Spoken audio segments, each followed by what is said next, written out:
This is Michael Hansen.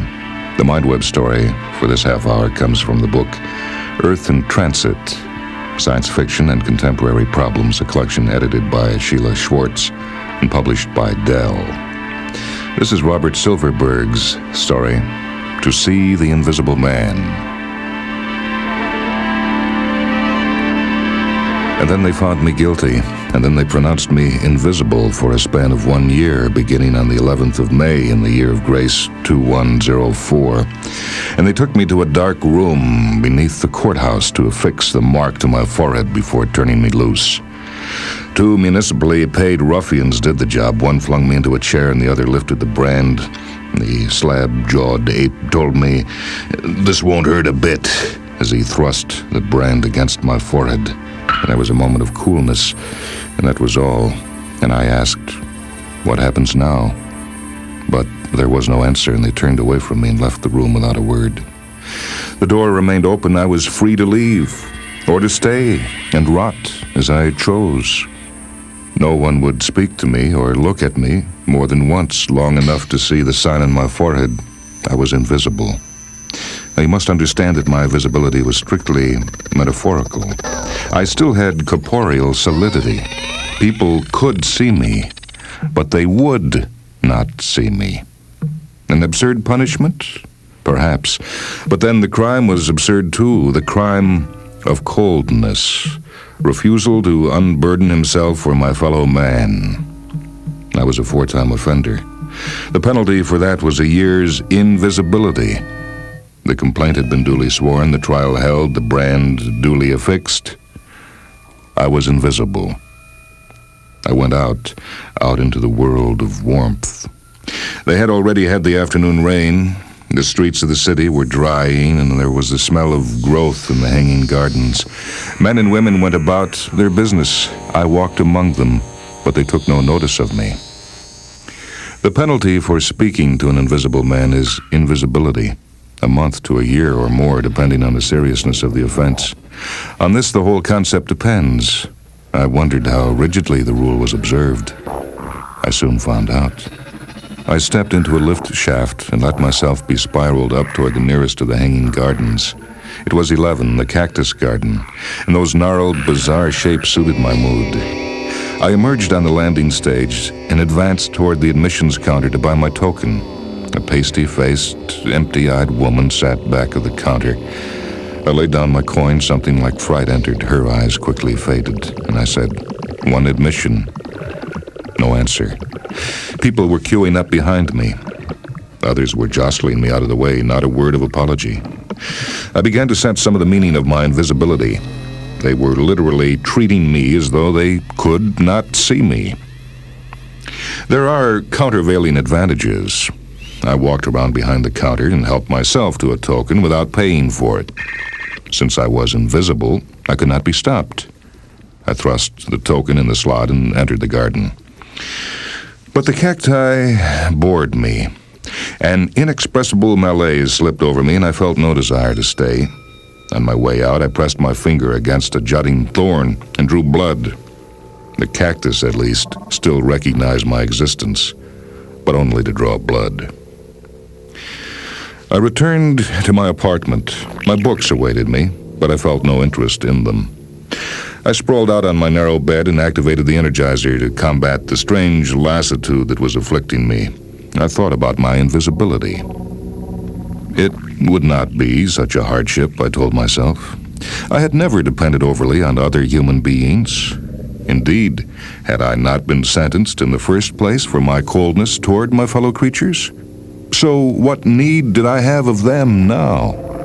Let them ignore me. It would be restful. I had a year's respite from work, after all.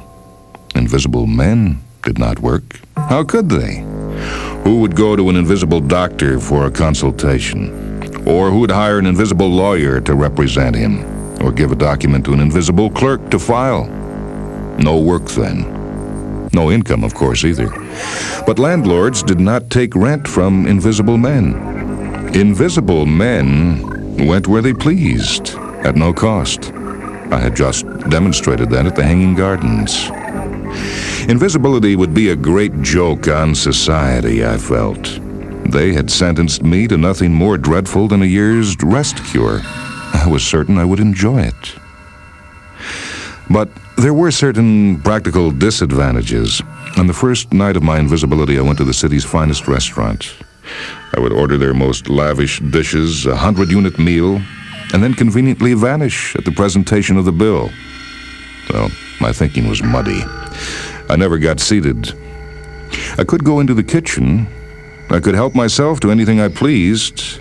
I could disrupt the workings of the restaurant, but I decided against that.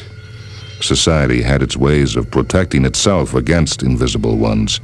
There could be no direct retaliation, of course, no intentional defense, but, well, who could say no to a chef's claim that he had seen no one in the way when he hurled a pot of scalding water toward the wall? Invisibility was invisibility, a two-edged sword. I left the restaurant. I ate at an automated restaurant nearby, and then I took an auto cab home. Machines, like cacti, did not discriminate against my sort. I sensed that they would make poor companions for a year, though. I slept poorly. The second day of my invisibility was a day of further testing and discovery. I went for a long walk, careful to stay on the pedestrian paths. I had heard all about the boys who enjoy running down those who carry the mark of invisibility on their foreheads. Again, there's no recourse, no punishment for them. My condition has its little hazards by intention. I walked the streets, seeing how the throngs parted for me. I cut through them like a microtome passing between cells. They were well trained. At midday, I saw my first fellow, invisible. He was a tall man of middle years, stocky, dignified, bearing the mark of shame on a dome-like forehead. His eyes met mine only for a moment, and then he passed on. An invisible man, naturally, cannot see another of his kind. I was amused, nothing more. I was still savoring the novelty of this way of life. No slight could hurt me. Not yet. Late in the day, I came to one of those bathhouses where working girls can cleanse themselves for a couple of small coins. I smiled wickedly and went up the steps. The attendant at the door gave me the flicker of a startled look. It was a small triumph for me, but did not dare to stop me. I went in. An overpowering smell of soap and sweat struck me. I persevered inward. I passed cloakrooms where long rows of gray smocks were hanging, and it occurred to me that I could rifle those smocks of every unit they contained, but I didn't. Theft loses meaning when it becomes too easy, as the clever ones who devised invisibility were aware. I passed on into the bath chambers themselves. Hundreds of women were there. Nubile girls, weary wenches, old crones. Some blushed, a few smiled, many turned their backs on me, but they were careful not to show any real reaction to my presence. Supervisory matrons stood guard, and who knew but that she might be reported for taking undue cognizance of the existence of an invisible. So I watched them bathe, watched 500 pairs of bobbing breasts, watched naked bodies glistening under the spray, watched this vast mass of bare, feminine flesh. My reaction was a mixed one, a sense of wicked achievement at having penetrated the sanctum sanctorum unhalted, and then welling up slowly within me a sensation of, what was it, sorrow, boredom, revulsion. I was unable to analyze it, but it felt as though a clammy hand had seized my throat, so I left quickly. The smell of soapy water stung my nostrils for hours afterward, and the sight of pink flesh haunted my dreams that night. I ate alone in one of the automatics. I began to see that the novelty of this punishment was soon lost.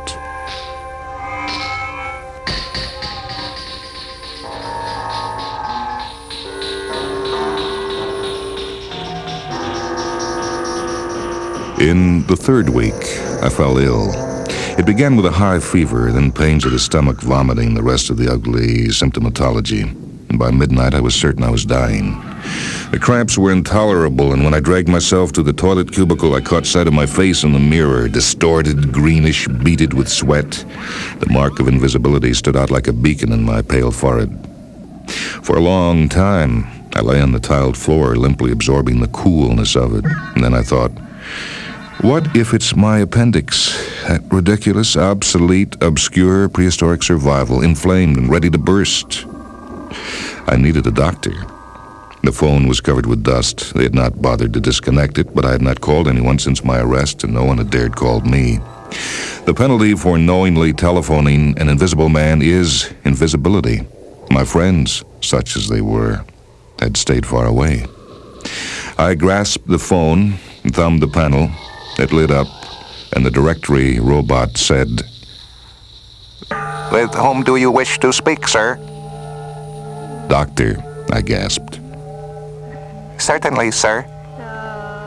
Bland, smug, mechanical words. No way to pronounce a robot invisible, so it was free to talk to me. Then the screen glowed, and a doctorly voice said, "Well, what seems to be the trouble?" Stomach pains. I think it's maybe appendicitis." "Well, we'll have a man over..." He stopped. I had made the mistake of upturning my agonized face. His eyes lit on my forehead mark. The screen winked into blackness as rapidly as though I had extended a leprous hand for him to kiss. My appendix did not rupture. I survived, though badly shaken. A man can survive without human conversation for a year. He can travel on automated cars and eat at automated restaurants, but there are no automated doctors. For the first time, I felt truly beyond the pale. A convict in a prison is given a doctor when he falls ill. My crime had not been serious enough to merit prison, and so no doctor would treat me if I suffered. It was unfair. I cursed the devils who had invented my punishment. I faced each bleak dawn alone. As alone as Crusoe on his island, here in the midst of a city of 12 million souls. How can I describe my shifts of mood, my many tacks before the changing winds of the passing months?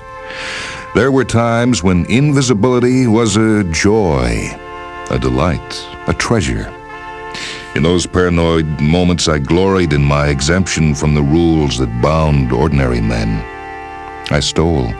I entered small stores and seized the receipts while a cowering merchant feared to stop me lest in crying out he make himself liable to my invisibility.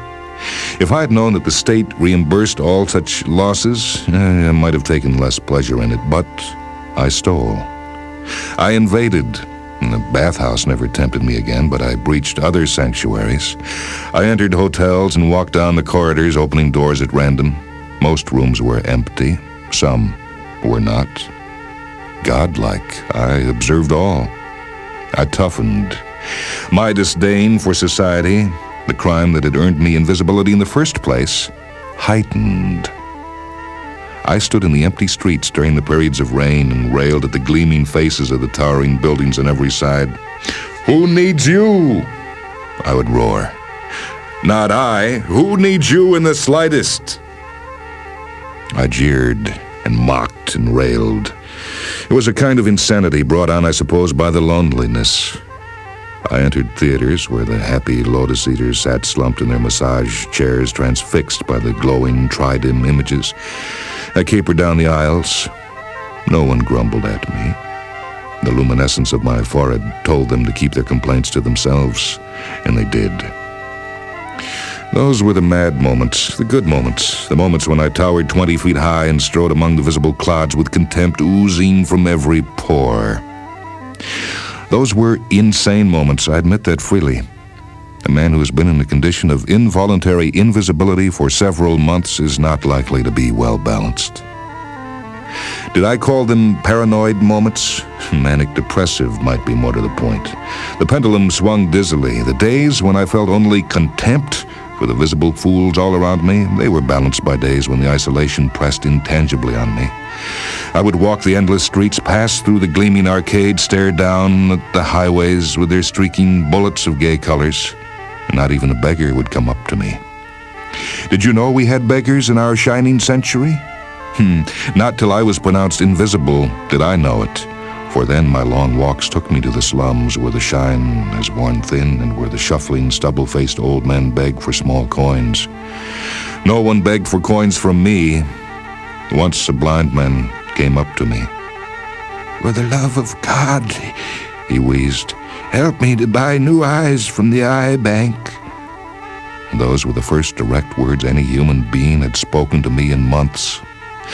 I started to reach into my tunic for money, planning to give him every unit on me in gratitude. Why not? I could get more simply by taking it. But before I could draw the money out, a nightmare figure hobbled on crutches between us. I caught the whispered word, "Invisible." And then the two of them scuttled away like frightened crabs, and I stood there stupidly holding my money. Not even the beggars, devils to have invented this torment. So I softened again. My arrogance ebbed away. I was lonely now. Who could accuse me of coldness? I was spongy soft, pathetically eager for a word, a smile, a clasping hand. It was the 6th month of my invisibility. I loathed it entirely now. Its pleasures were hollow ones, and its torment was unbearable. I wondered how I would survive the remaining 6 months. Believe me, suicide was not far from my mind in those dark hours. And finally, I committed an act of foolishness. On one of my endless walks, I encountered another invisible, no more than the 3rd or the 4th such creature I'd seen in my 6 months. As in the previous encounters, our eyes met, warily only for a moment, and then he dropped his to the pavement and he sidestepped me and walked on. He was a slim young man, no more than 40, with tousled brown hair and a narrow pinched face. He had a look of scholarship about him, and I wondered what he might have done to merit his punishment, and I was seized with a desire to run after him and ask him and to learn his name and to talk to him, embrace him. All these things are forbidden to mankind. No one shall have any contact whatsoever with an invisible, not even a fellow invisible, especially not a fellow invisible. There is no wish on society's part to foster a secret bond of fellowship among its pariahs. I knew all this. I turned and followed him all the same. For 3 blocks, I moved along behind him, remaining 20 to 50 paces to the rear. Security robots seemed to be everywhere, their scanners quick to detect an infraction, and I didn't dare make my move. Then he turned down a side street, a gray, dusty street 5 centuries old, and began to stroll with the ambling, going-nowhere gait of the invisible. And I came up behind him. "Please," I said softly. "Please, no one will see us here. We can talk. My name is—" He whirled on me, horror in his eyes. His face was pale. He looked at me in amazement for a moment and then darted forward as though to go around me. I blocked him. Wait, don't be afraid, please." But he burst past me. I put my hand on his shoulder, and he wriggled free. Just a word," I begged. Not even a word. Not even a hoarsely uttered, "Leave me alone." He sidestepped me and ran down the empty street, his steps diminishing from a clatter to a murmur as he reached the corner and rounded it. I looked after him, feeling a great loneliness well up in me. And then a fear. He hadn't breached the rules of invisibility, but I had. I had seen him. That left me subject to punishment, an extension of my term of invisibility, perhaps. I looked around anxiously, but there were no security robots in sight, no one at all. I was alone. Turning, calming myself, I continued down the street. And gradually I regained control over myself. I saw that I had done something unpardonably foolish. The stupidity of my action troubled me, but even more the sentimentality of it. To reach out in that panicky way to another invisible, to admit openly my loneliness, my need. No, it meant that society was winning, and I couldn't have that.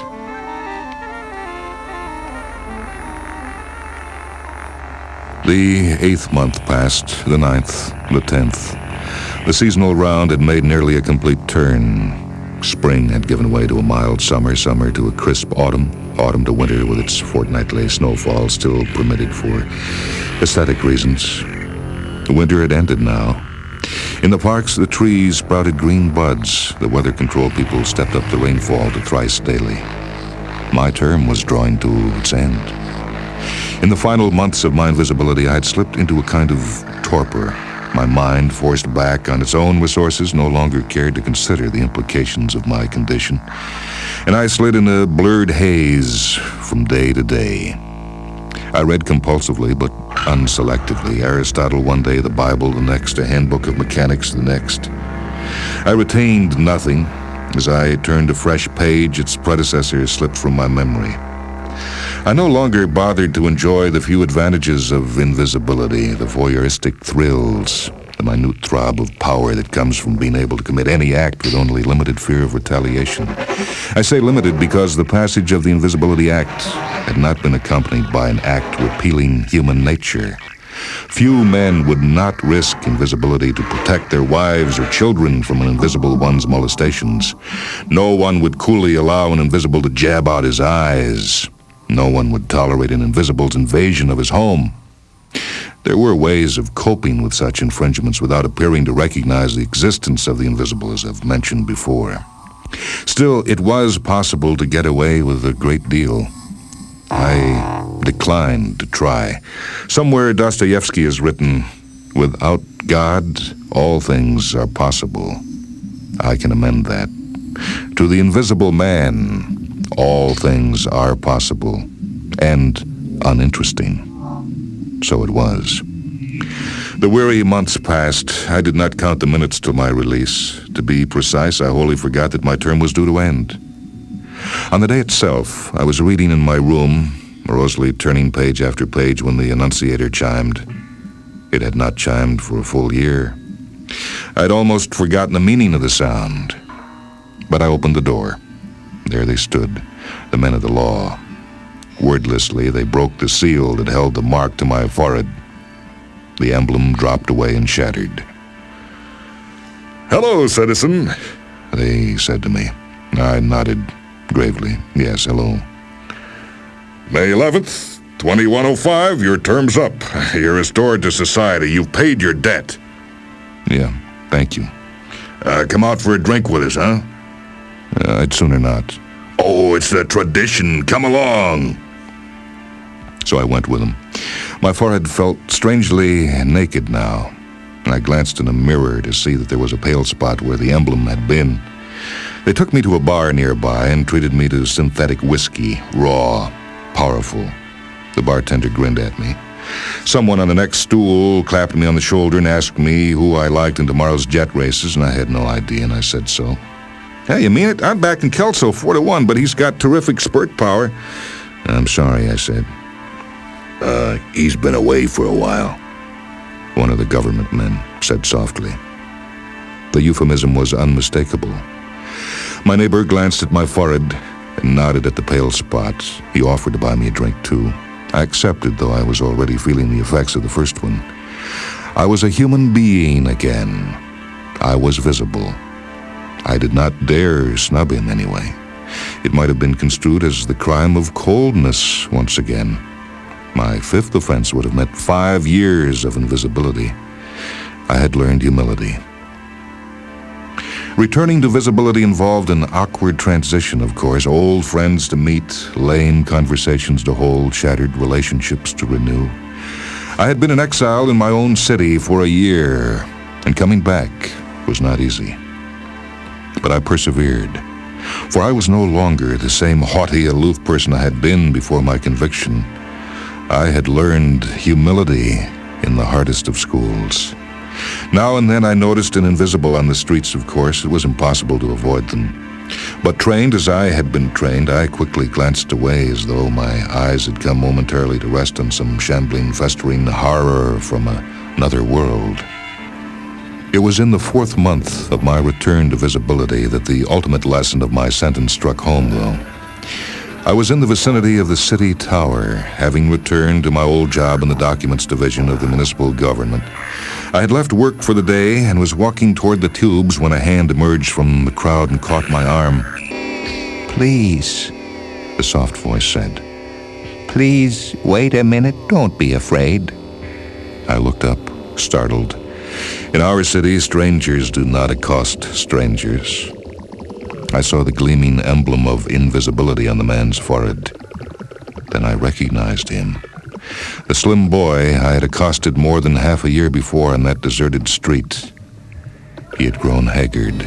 His eyes were wild, his brown hair flecked with gray. He must have been at the beginning of his term then.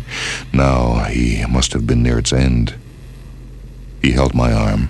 I trembled. This was no deserted street. This was the most crowded square of the city. I pulled my arm away from his grasp and started to turn away. No, don't go. Can't you pity me? You've been there yourself. I took a faltering step. Then I remembered how I had cried out to him, how I had begged him not to spurn me. I remembered my own miserable loneliness. I took another step away from him. Coward, talk to me. I dare you. Talk to me, coward. It was too much. I was touched.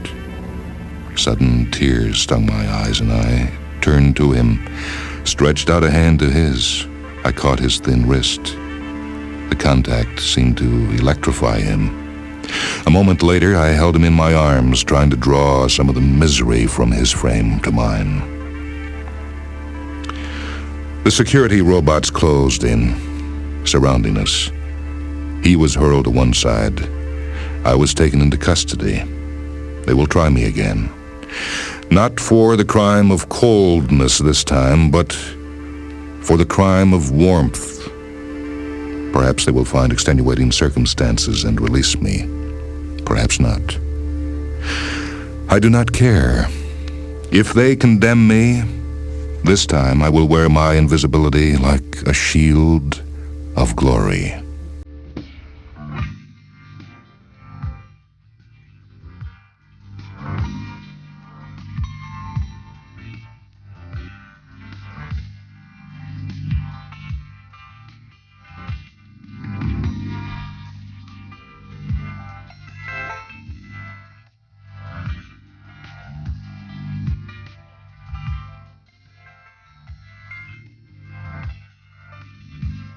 You've heard Robert Silverberg's story, To See the Invisible Man. It appears in the collection edited by Sheila Schwartz, Earth in Transit, published by Dell.